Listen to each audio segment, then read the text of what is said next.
Osomona mboka moko bato bazokamba bato mibale. Président numéro 1 ya Congo c'est Félix Tshisekedi Tshilombo. Même Fayulu azoko bina mbele na ba stade partout. Na minito mutu balingi bakangeza ba propos ya Fayulu. Ce n'est pas une émission qui était Fayulu azani ba propos moko ya azoko ko insulter président. Po asengi bino bavona Va. Oyo boyiba. Est-ce que biso toki ko sala allusion na Fayulu? Biso penza yi de peste to sali penza de bana Fayulu. Fayulu parti politique na eza place nini? C'est lui la zana ba section combien na kata bivu. Ezo sala bino mawate mukolo ya ndengo na tambula kamboka na mboka kolela bavona yibo kandi mutema. Réclamer na ebisio boya oui. Na lingi na comprendre yo. Omoni Fayulu a réclamé ba azo revendiquer mbongo oyo ba pesa ki bango na Union européenne. 40 000 smartphone moko ezali na $1000. Parce que calculer yango fois 1000 fois 40 000. Donc 40 millions. Parce que ndenga zawana na ba pesa ki Union européenne pesa ki mbongo par rapport à chaque église moko ya catholique. Parce que mbongo combien mondela pesa ki.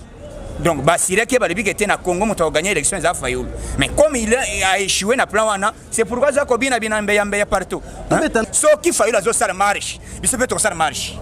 Parce que to sala ya azo na nord, biso pe to na sud. To kutana, to sala siko to mona nani waza makasi liboso ya ko pouvoir.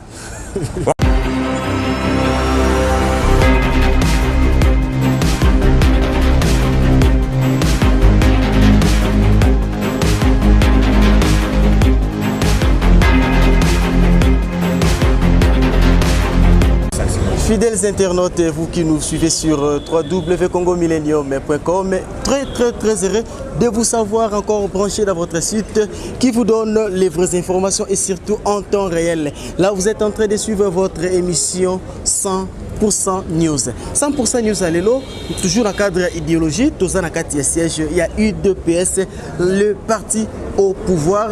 Ensemble, na moko ya ba combattant, moko ya ba bundi et tumba kino kokatisati na ngambo oyo. Tokobeta masolo na ye, toyeba nanu nungu eza koningana na Kinshasa.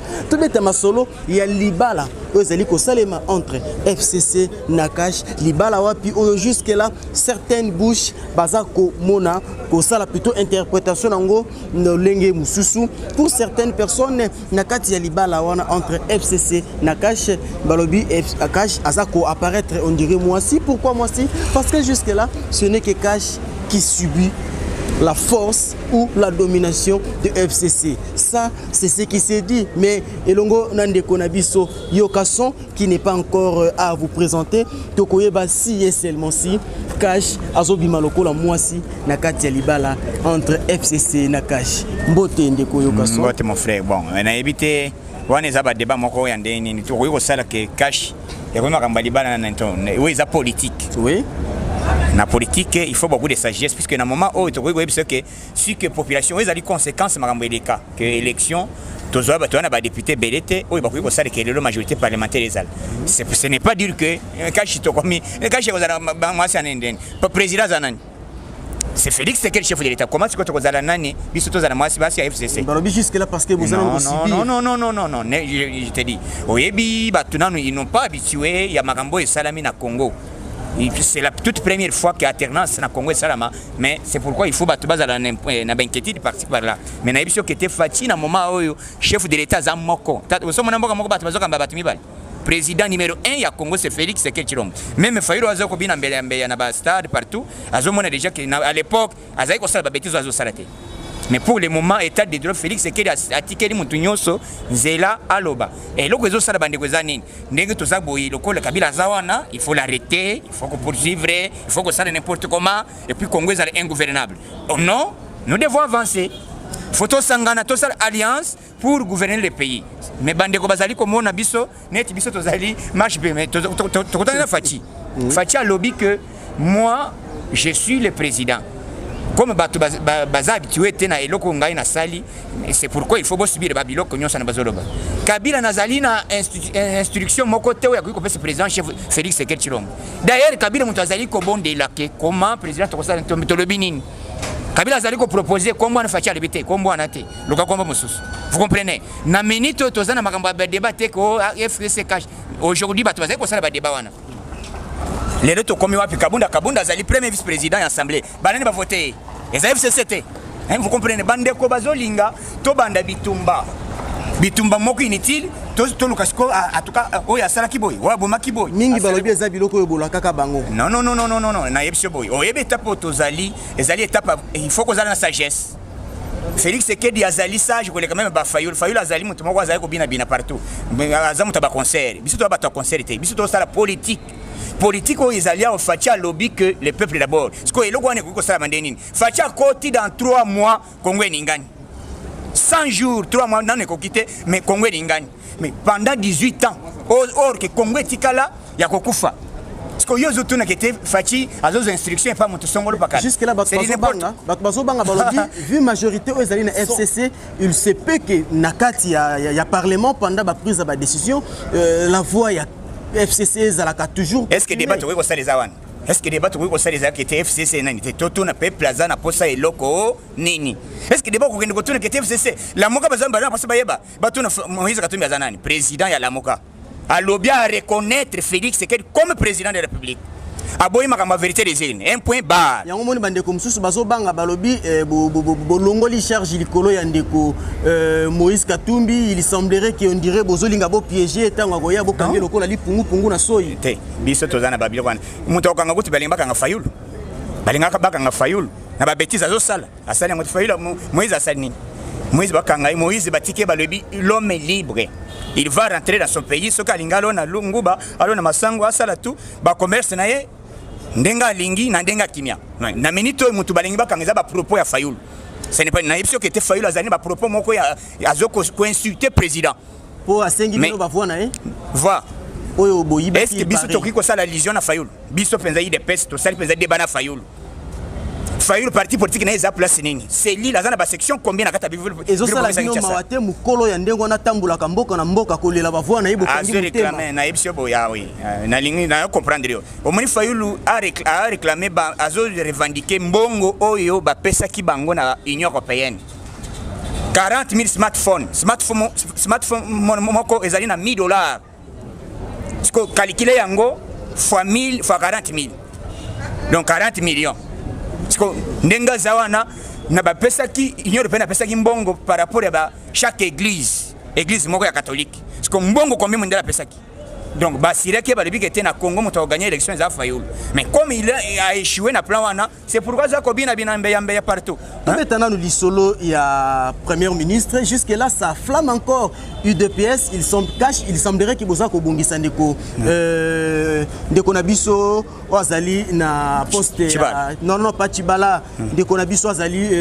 actuellement le DIRCAB il y a président de la République Vital Kamerhe boza ko bongisa ye comme candidat na premier ministre. Il semblerait que candidat bino boza ko lengela na place primature Azali il faut d'abord raisonner na manière mosusu.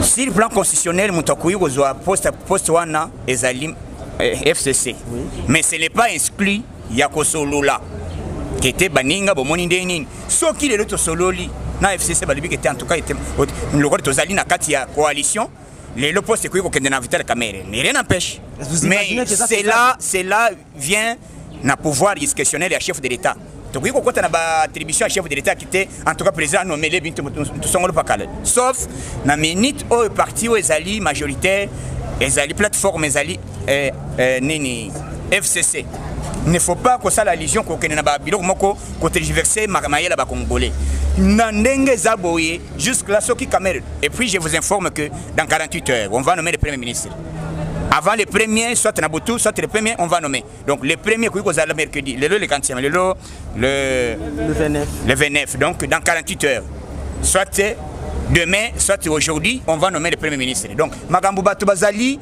kotu na fait pas Fachi aza président ayena idée sika aza mutabashi shote mais le bank sa bato balobi ti ba province nyonso presque FCC zo dominer bazo banga balobi bato wana nde il paraît ba yibaka ba yeli susu na Tunio boy avant gouverneur nyonso na Congo avant bana musala il faut signer à nani chef de avant gouverneur oh nyonso bazo voter partout ezala banani po abanda musala azozela chef de l'état c'est que chef de l'état osoka yebiote bobange ezate bakoka jambe ezala monsieur comme mon frère nazo biso ke yozo mona na Congo chef de l'état za moko Fachi alobi ke ngai ndi garant de bon fonctionnement de l'état c'est bientôt président aussi avant les gouverneurs soki amoni gouverneur asali réel kaka biso si yende akolongola président azali na prérogative nyonso moto azali ko gérer moto azali wana pour assumer makambo oyo tozolo benga déjà il est le président, il y a garant de bon fonctionnement de l'État, c'est lui.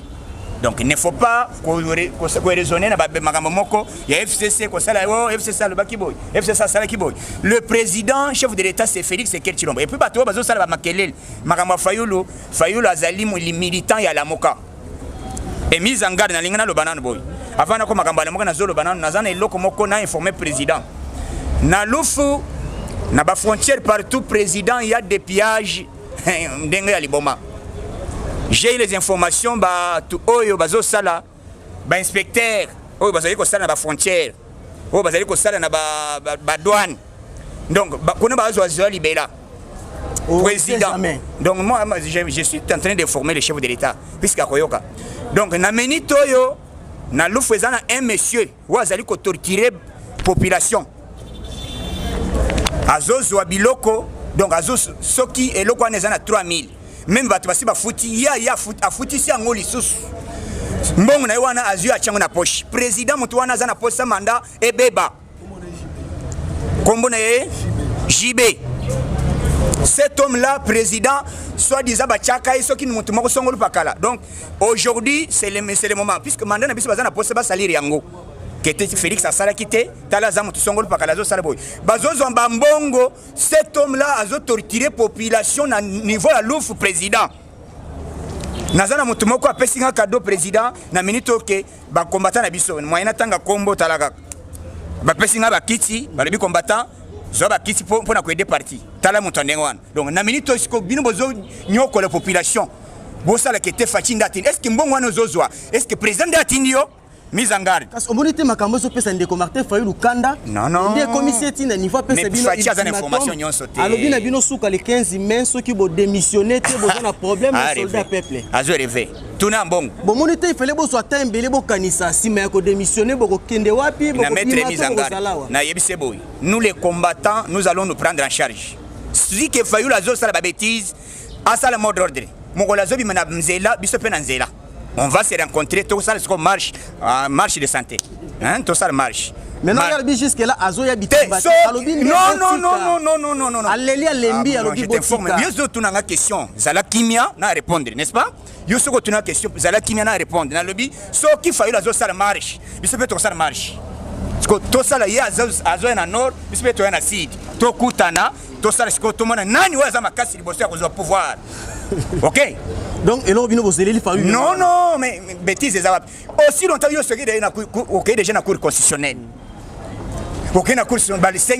PV, tu n'as pas amené le PV. Et aujourd'hui, tu te dis, chef de l'État, de quelle prérogative? D'abord, Ambongo, il est allé demander pardon. Ambongo qui n'est pas présent, Limbi Sangay, mais c'est Nassala qui est à Mabé.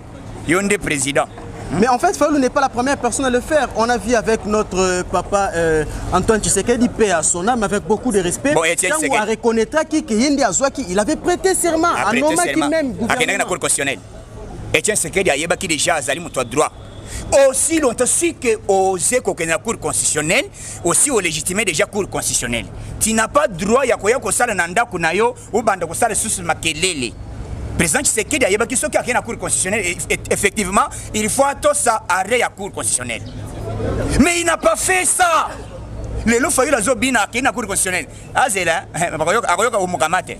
Hein? Akoyoka umukamate oyebiango hein? Mokwate. Donc akoyoka son. Et le tozoyebisa bango pour le moment quand Fayulu azosala na yebiso que en tout cas biso peuple puisque peuple nyonso te ba combattant en tant que moi combattant IDPS okoyoka masolo bêtise wana zosala d'ailleurs basi ba bengano na la muka na minute moto azokamba ngo c'est Moïse Katumbi na minute yo komi militant donc yo comme ça rébellion Katumbi alobi a interpeller ba okanga yo muto okanga ça fa nani Katumbi pas alobi à reconnaître depuis dès lors que ba nommé déjà président ya Lamuka à reconnaître institution ya place. Donc na minute oyo ya zobunda na kati ya institution, donc à reconnaître Félix Tshisekedi comme chef de l'État. Yusko ya ko tcha makelele nini. Ndeko sonto komi pratiquement na suka émission na biso kasi peuple congolais jusque là mo bobangi ezali bona likambo le 15 mai nini okoloba pona ko rassurer bango en dehors ya fondement bozoka na bobeta na makofi wana na le 15 mai 2019 so kif marche za le 15 biso peuple marche té dès le 15 mai après le 15 mai mot d'ordre koya. Non, c'est une distraction. Azo distraire, mot de ya Fayoul. Nana koyoka e. Et d'ailleurs dans 48 heures, on va nommer le premier ministre. Peuple tango déjà bazo nommer premier ministre. Chambula. Hein? Bakobosa na komba Fayoul libela. Peuple soko yeli komba Fayoul mutako fingela hein. Donc na komba Fayoul les ont existé puisque président n'a bimisi gouvernement. Et puis les Américains va promettre RDC boy. Bazo zela ba nouveau mandataire dès le président zobimisa gouvernement ali bafongoli liboke nyata bortolek. Donc ndenge tozaboye botelanda bakambo distraction Fayoul te Fayoul azali muto abambeya mbeya ko bina partout ko sala makelele ndenge mesana mais Fayoul batuni Katumbi alobi Fayoul azali combattant ya Lamuka. Donc atikali na muto ba vérité des urnes mais ba catholique ba répondre ba lobi biso nzembo catholique nzembo ya Lamuka ya vérité des urnes to sito bosana yango déjà kala président c'est Félix Tshisekedi 30 jours Congo Ningani sans même une année or 18 ans Congo etikala koyokate mais 3 mois ya pamba fachi aningisi na gestion oyoki bientôt nzele bandi déjà bazotonga nzele kota ya nini kuna bazotonga banzela ya likolo donc tozo koma lokona na États-Unis lokona na Japon hein to koma na banzela ya mususu ekiti mususu emati tala Congo bientôt tozo koma lokona na Japon lokona na États-Unis basi bandi banzela ya likolo tili assez fachi aye pona ko améliorer vie sociale du peuple congolais salaire ya suka policier ezala nani travailleur engagé nyonso à l'état 400 balles dans la fin du mois. Parce que au retour na yeke te papa kende nanzela obine la Fayoul. Est-ce que boyebi ke loko soke salamité ma et ko salama et attendez policier te congolais nyonso na ba congolais merci na yebse boy congolais nyonso d'ailleurs pona nini biso tona richesse belé tonda na mboko oyo tozana ba richesse moko oyo bazoyo ka déjà oyo to sala partenariat na ba américain juif soki azui na musala tuna bato basala ba juif na misala salaire ya suka ezalaka $1500 bango ba yebi ba 400 ezaba vie moko médiocre et puis ceux qui bazo photo $1500 par mois na mboko na biso tozali boyi lelo ba yepenze ba zelo mona tango bazo na puisque président lingo sala biso ba spectacle été nous sommes là pour na bomo na misala 100 jours ya pas maintenant ekokite Congo misala partout nzela za partout hein tambola banzela au mona que 100 jours qu'est-ce que Félix Tshisekedi a fait a libéré na ba prisonnier bakanga ya Mbemba Charman hein balobi wana za une façon ya ko bondela ye pour lembisela bino bon siko nani oyo omoni kaka Charman ko tomboka na lebi Frank Edong nani Diomi Dongala o ba libéré ba nani ba libéré Katumbi aya l'homme libre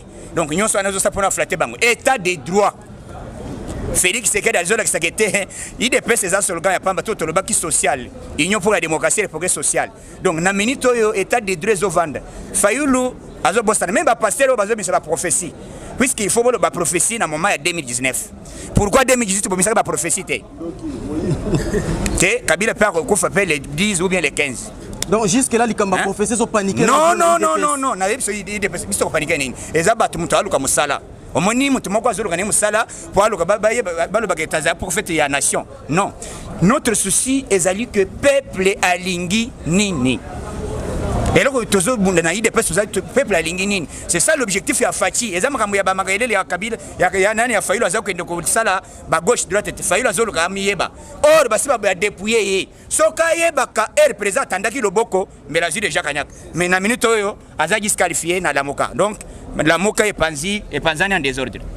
Merci beaucoup ezalaki bongo ndeko na biso yokason iloba ya suka poto clôturer émission iloba ya suka ezali que ba congolais nyonso bo perdre contrôle te soko zo kende na meeting puisque meeting à l'époque jamais okoki kofinga chef de l'état ou le kababeti oloba wana Fayulu pas otambola libre mais tala lelo état de droit vandi hein donc na minute oyo nazo biso bino que président azamoko na sepeli na maman Angèle na Angola na minute na lofa zolanda ngai coup de chapeau nzamba batela puisque batu oyo bazali ko sala ba œuvre lelo IDPS telem na boyi ko tanga mais ba œuvre yozo yoka dondongo yo comprendre na ndeko gérer na États-Unis partout ba onyo bazolanda ngai donc son toza toujours pour na konyatason en désordre Fatinde Mokonzi merci son en désordre Fatinde Mokonzi wana lilo basuka e utamaki na mwana mboka yokason moko ya babundi ya UDPS na kati ya parlement balobi président ya parlement debout 10e rue. Merci beaucoup ezala kibongo ya bino ndeko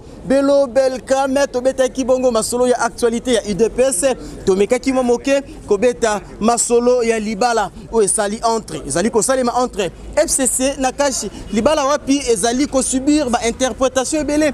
Il a fallu des précisions pour te comprendre ce qui se passe en réalité. Ndeko yoka so ateli ce qui biso lisusu maye maleka ki entre ndeko na biso Martin Fayulu na kati ya meeting na ye na ye bande comme susu ba cadre ya lamuka maye maloba makikuna hormis les injures ezala ki pe lisusu likambu ya ultimatum epesamaki na ndeko Fayulu oya lobaki apesaki na président de la République mandat au délai sur le 15 mai atika pouvoir na boyeso ki atiki tende ya ko banda action boyoki yokaso attaque combattant maya zalaki nango ya koyanola na mituna na bino na ba inquiétude ba préoccupation na bino.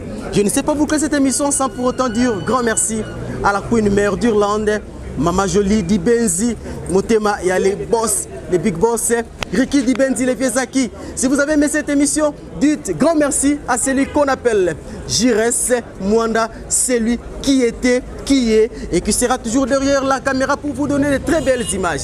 Quant à moi, Bello Belcam, je vous dis bye. La suite à la prochaine émission.